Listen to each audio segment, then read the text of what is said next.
Y creo que eso es todo. Y lo voy a dejar aquí para que Andrés nos hable de la nueva definición de DSM-5, la nueva definición que se va a publicar a finales de este mes de mayo. No lo he dicho, pero Andrés Martín es profesor del Centro de Estudios Infantiles de la Universidad de Yale en New Haven, Connecticut, Estados Unidos.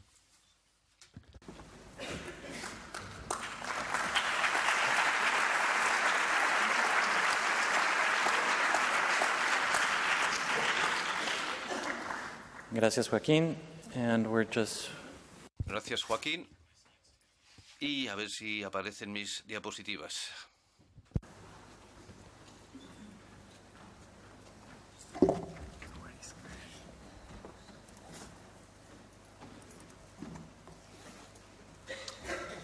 Gracias. Buenos días. Nuevamente un placer estar aquí. No voy a poder hablar en vasco, pero voy a hablar en inglés. It's wonderful to be here. I'm still working on... Es estupendo estar aquí. Todavía estoy intentando mejorar mi euskera, pero es un poco más difícil de lo que pensaba, así que voy a seguir en inglés. Y es estupendo estar aquí en esta preciosa ciudad. Voy a hablar de DSM-5 y la nueva definición de los trastornos del espectro del autismo. Como saben, el DSM, el Manual Diagnóstico y Estadístico, es el libro clave para la guía del diagnóstico psiquiátrico en Estados Unidos y tiene una gran influencia en todo el mundo. Estamos a punto de publicar a finales de este mes la 5ª edición de este libro y voy a intentar repasar algunas de las cosas claves que esto representa. Antes de hacerlo, quiero decirles que muchas personas sienten temor de lo que podría significar DSM-5 y lo que puede significar. Pero lo más importante es que no hay que tener miedo. Los cambios que vamos a ver globalmente van a ser positivos. Pero como cualquier cambio, siempre produce cierta ansiedad.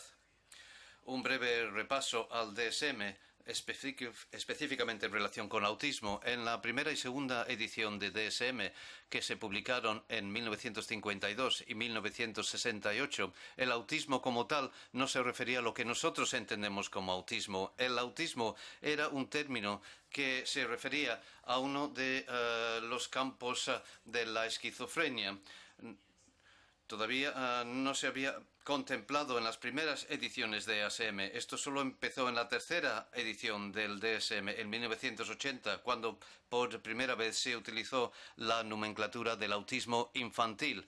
Y esto ya empieza a parecerse a lo que hoy consideramos autismo. Se acercó todavía más al diagnóstico actual del trabajo en 1987, cuando se revisó la tercera edición y entonces ya se llamó trastorno autista.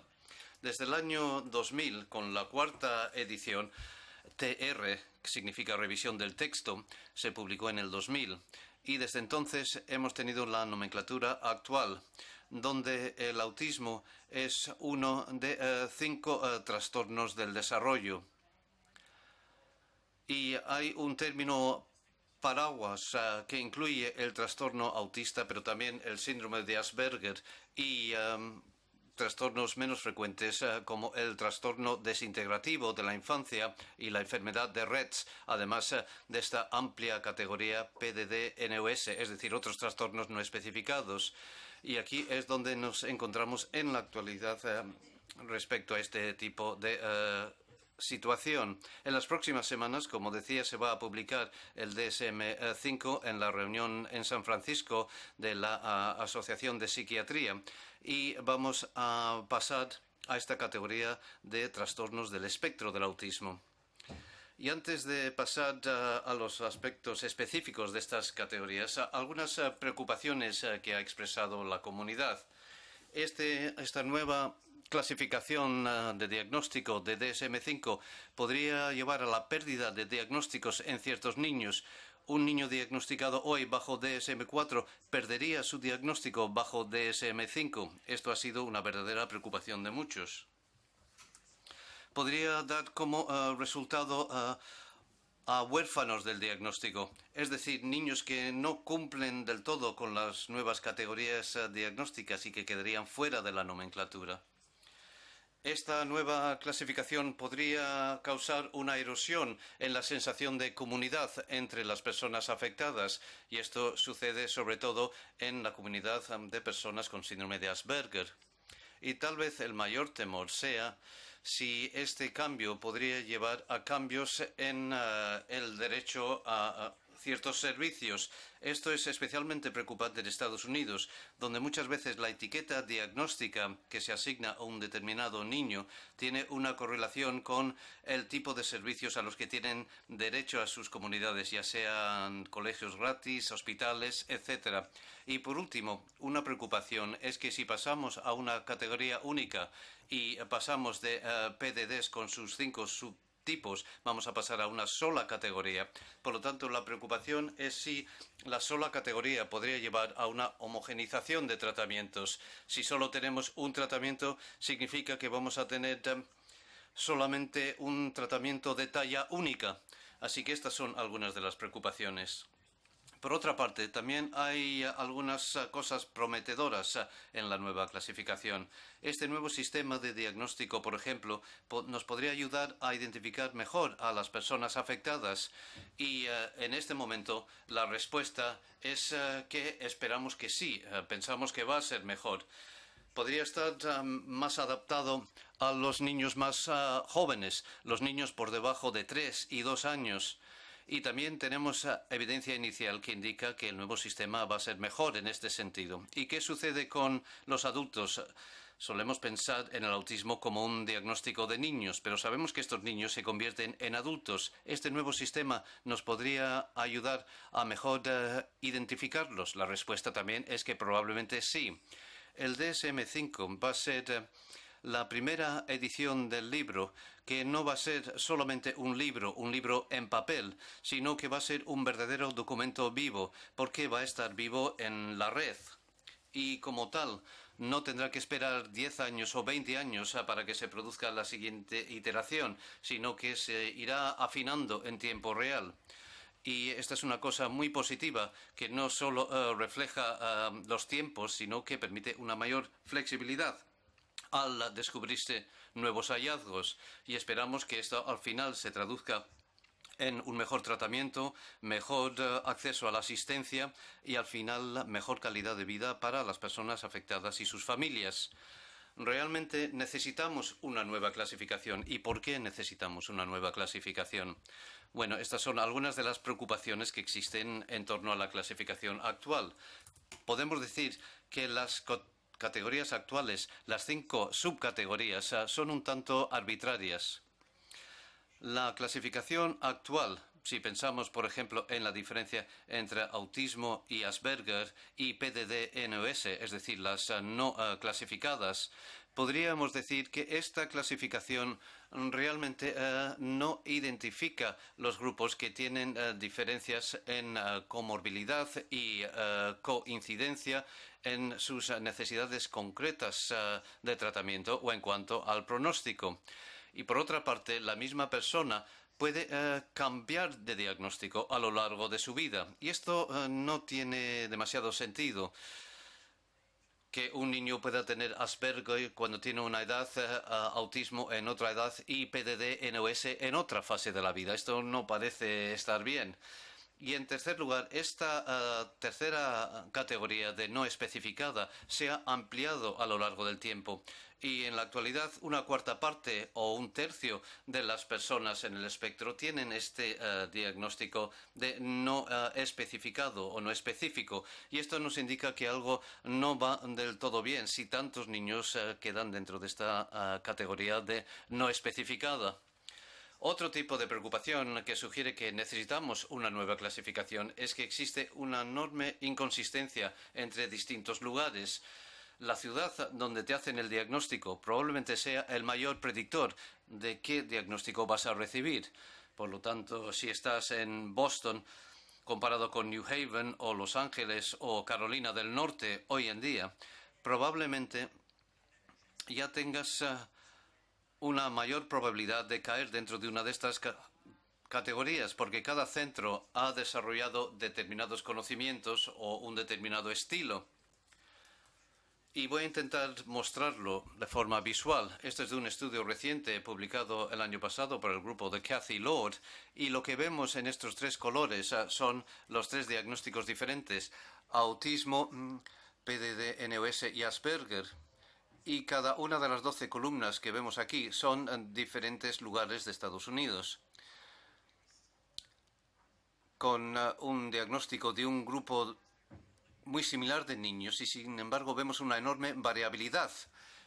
Por lo tanto, el mayor predictor en este estudio de qué niño recibe qué diagnóstico es la ciudad donde viven. Y esto no tiene demasiado sentido. Necesitamos una clasificación diagnóstica que sea más universal y más independiente de dónde te hacen el diagnóstico y dónde vives. Entonces, ¿qué es diferente en este DSM-5? En primer lugar, va a suponer un cambio respecto a la clasificación actual del PDD, este gran paraguas de PDDs dentro de una sola categoría, bajo trastornos del espectro del autismo. En segundo lugar, la categoría única sustituirá a los 5 diagnósticos actuales que ya he mencionado. Lo que es interesante es que el trastorno de Rett, que es raro, sucede exclusivamente en las niñas y tiene algunas características únicas. El trastorno de Rett, hace unos años, el gen que lo produce fue identificado MECP2, y en la nueva clasificación el trastorno de Rett no formará parte de DSM, porque ahora sabemos exactamente cuál es la localización genética. Pero también un poco de humildad. Encontrar un gen para cualquiera de estos trastornos, y hoy vamos a aprender mucho sobre la genética de estos trastornos, pero el encontrar el gen no es el final de la historia, en realidad es el principio de la historia. Sabemos dónde se encuentra el gen en el trastorno de Rett y, sin embargo, todavía estamos intentando saber cómo mejor tratar y prestar atención a estas niñas.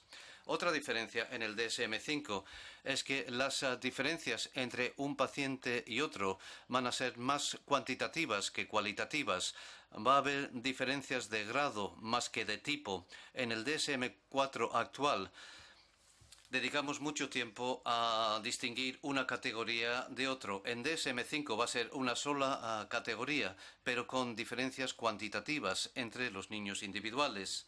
Otros cambios, como voy a mencionar más detalladamente, los dominios de 3 síntomas se van a convertir en 2, y esto lo explicaré. En DSM-4 hay 3 campos centrales de síntomas en el autismo: las deficiencias sociales, las deficiencias en el lenguaje, comunicación y las conductas repetitivas y restringidas o limitadas. Esto bajo DSM-4. Y he marcado las primeras 2 en verde porque al pasar a DSM-5 estos 2 se van a convertir en una sola categoría de limitaciones sociales y de comunicación. Y va a haber otro bajo DSM-5, que es el de las conductas repetitivas. Así que pasamos de dominios de 3 síntomas a 2 síntomas, como pueden ver. Esto dará resultado a un abordaje menos redundante y de más base empírica. ¿Y por qué es tan importante pasar de 3 a 2 categorías? ¿Dónde está la lógica de hacerlo? Bueno, puedo dar un par de explicaciones. En primer lugar, los déficits en las conductas de comunicación y sociales realmente son inseparables. Es muy difícil distinguir una de otra y es mejor considerarlas como un dominio de síntomas, donde termina la comunicación y se inician las limitaciones sociales. Bueno, pues la separación es muy poco clara y es mejor unirlas bajo la misma categoría. Y en segundo lugar, los retrasos en el lenguaje no son únicos universales en el TEA. Y hay muchos niños con retrasos en el lenguaje que no tienen autismo. Por lo tanto, no es algo inherente al diagnóstico del autismo. Y por eso se ha separado, se ha excluido como dominio único y se ha incluido bajo el dominio de comunicación y conductas sociales.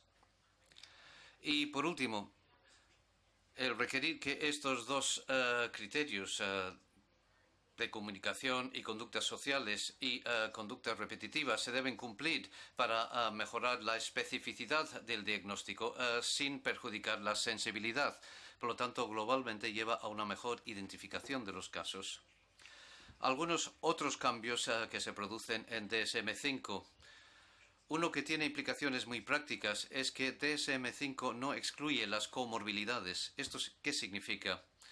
En el DSM-4 actual, por definición, si un niño tiene un trastorno por déficit de atención con hiperactividad, a este niño no se le puede diagnosticar de autismo. Así es como está escrito. Sin embargo, para los que tratamos a niños con autismo, sabemos que esto no tiene sentido y que muchas veces nos tenemos que centrar en los síntomas de trastorno por déficit de atención con hiperactividad o depresión o ansiedad u otras comorbilidades. Por lo tanto, el DSM-4 es bastante rígido en cuanto a lo que se puede diagnosticar simultáneamente, mientras que el DSM-5 es más liberal y nos permite diagnosticar estas comorbilidades. Y DSM-5 también es más flexible en cuanto a la discapacidad intelectual, trastornos del lenguaje o convulsiones, algunas situaciones que vemos a menudo en el autismo.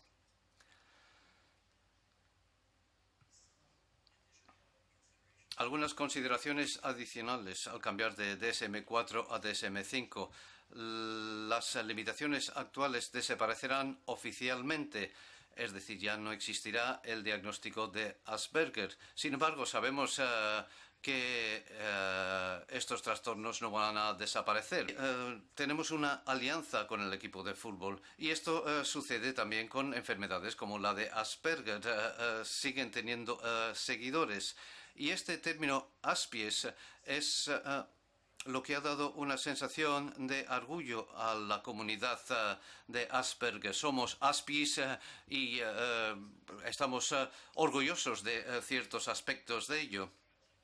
Yo no conocía esta página web hasta que la vi, pero hay muchos ejemplos y tengo otros dos que me resultaron interesantes. Este libro, por ejemplo, Negocios para Aspies, reconociendo que no solamente hay limitaciones en algunos de estos diagnósticos, sino que los que tenemos Asperger tenemos algo único y positivo que aportar y en realidad tenemos algunos puntos fuertes que nuestros compañeros normales, entre comillas, no tienen, y el mundo de los negocios. Y este me resultó especialmente interesante. Soy un Aspi. ¿Cuál es tu superpoder?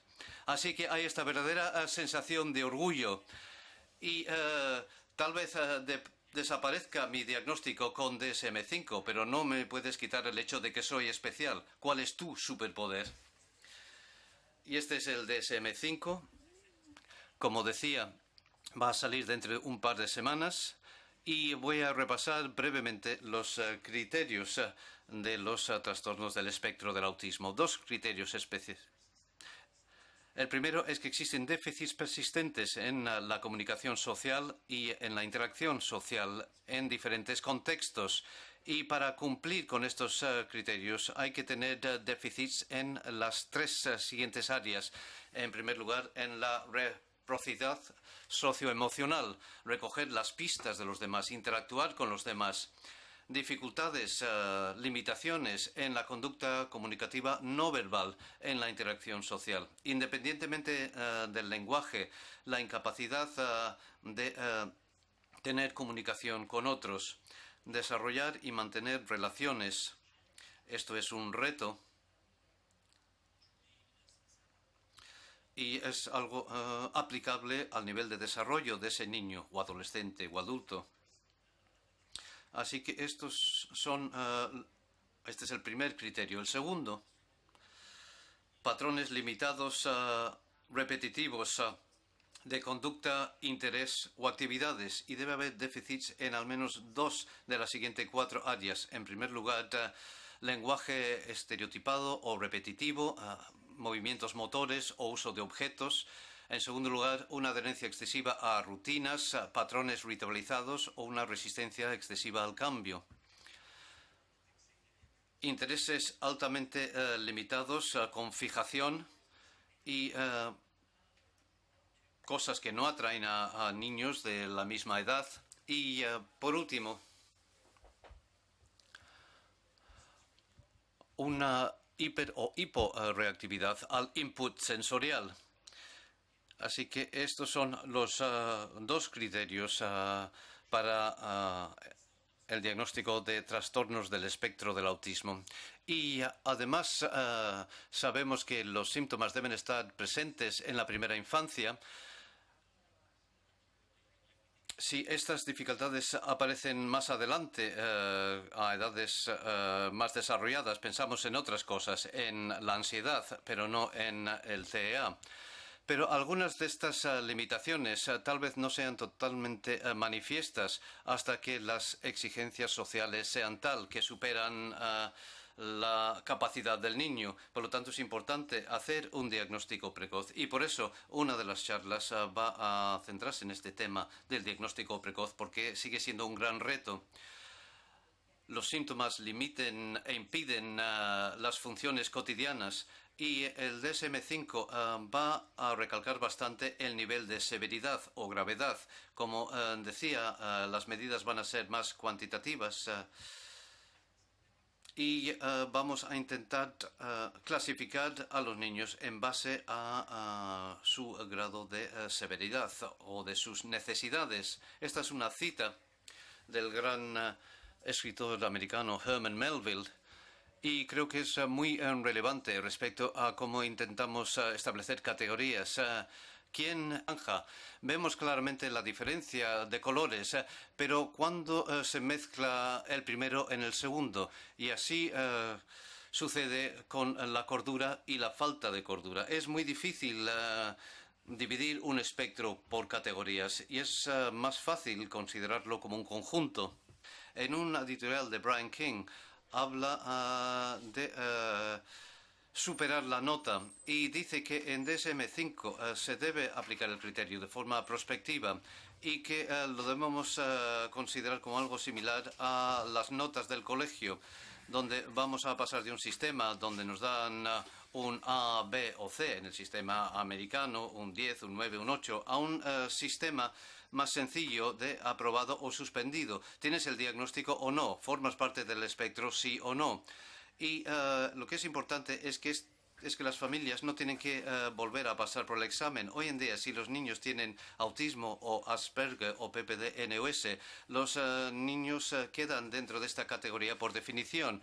Y solo habrá que recomendar repetir el examen en un par de situaciones.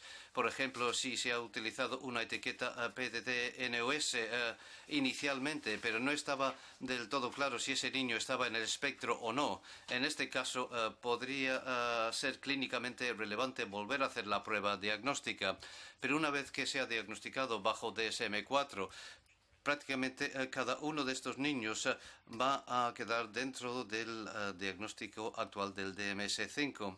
¿Qué sabemos de cómo está dando la talla el DSM-5 hasta este momento? ¿Cómo está funcionando? Se han publicado 3 estudios hasta la fecha y los 3 estudios parecen muy prometedores. Hay un cuarto estudio en niños más pequeños que va a salir pronto y también parece muy prometedor. Estos 3 estudios en el 2012 indican que el DSM-5 funciona mejor en cuanto a la sensibilidad en la identificación de los niños y en cuanto a la especificidad en comparación con los anteriores. La gran mayoría de los niños que tienen un diagnóstico de PDD bajo DSM-4 serán elegibles para un diagnóstico DSM-5. Hay muy pocos niños que no cumplen los criterios actuales.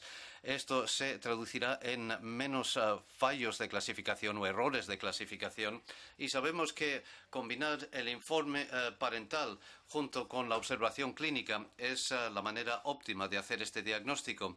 Hay varios estudios de campo que están en marcha y que proporcionan mucho más información empírica, pero vamos a tener que esperar un par de años para ver los resultados. Pero hasta ahora el mensaje es que el DSM-5 tiene bastante buena pinta. Aún así, hay un par de preocupaciones. Estamos esperando a que lleguen los criterios finales. Se deberían publicar cualquier día. No esperamos importantes diferencias respecto a los criterios que he presentado aquí. Y tal y como he dicho antes, tenemos algunas preocupaciones sobre lo que es el trastorno de la comunicación social. ¿Qué vamos a hacer con esta categoría? Parece un poco más vaga. Y podríamos decir que hemos creado un espectro en paralelo, independiente, y hemos trabajado muy duramente para no tener diferentes categorías, pero aún así estamos creando esta nueva categoría y nos llevará algún tiempo llegar a saber cómo se puede utilizar. Uno de mis últimos comentarios importantes es que debería ser esta discapacidad lo que guíe nuestra intervención y no la etiqueta. Es mucho más importante la limitación funcional que tiene un niño y no una etiqueta diagnóstica. En Estados Unidos sabemos que el tener una única categoría de ASD puede servir de ayuda. Por ejemplo, la IDEA, que es la ley federal para personas con este tipo de discapacidades, y esta ley dice que hay que dar servicios a los niños con autismo, pero no proporciona, por otro lado, no proporciona estos servicios a los niños con Asperger. Y en el nuevo sistema, en una categoría, todos los niños van a recibir el mismo tipo de servicios y eso es positivo. Pero esta etiqueta específica no debería ser igual de importante que lo que son las limitaciones funcionales y esto debería servir de guía para nuestro tratamiento. Y muchos estarían de acuerdo con esto, incluida la Organización Mundial de la Salud, que dice que al pasar de la causa al impacto, esto dice que las condiciones sanitarias permiten utilizar una métrica común para concretar la salud y la discapacidad. Entonces, para los que hemos tenido alguna preocupación con las etiquetas diagnósticas, deberíamos pensar mucho más en las limitaciones funcionales. Y quiero acabar dándole las gracias a nuestros anfitriones, no solamente a Helen y a Joaquín, pero es un placer estar aquí, en esta ciudad y en el País Vasco, que se ha convertido en todo un faro para nuestras comunidades de diferentes países del mundo. Y todos deberíamos aspirar a tener el mismo tipo de servicios que tienen en el País Vasco. Gautena, que es la asociación que proporciona servicios para niños, adolescentes y adultos que tienen trastornos del espectro autista, es la envidia del mundo y me gustaría que todo el mundo estuviera tan bien organizados como ellos. Joaquín hablará mucho más acerca de este mapa en su charla. Y tal y como he dicho antes, sí que he practicado mi euskera y aquí voy. ¿Qué tal? ¿Ha sonado eso? Eskerrik asko.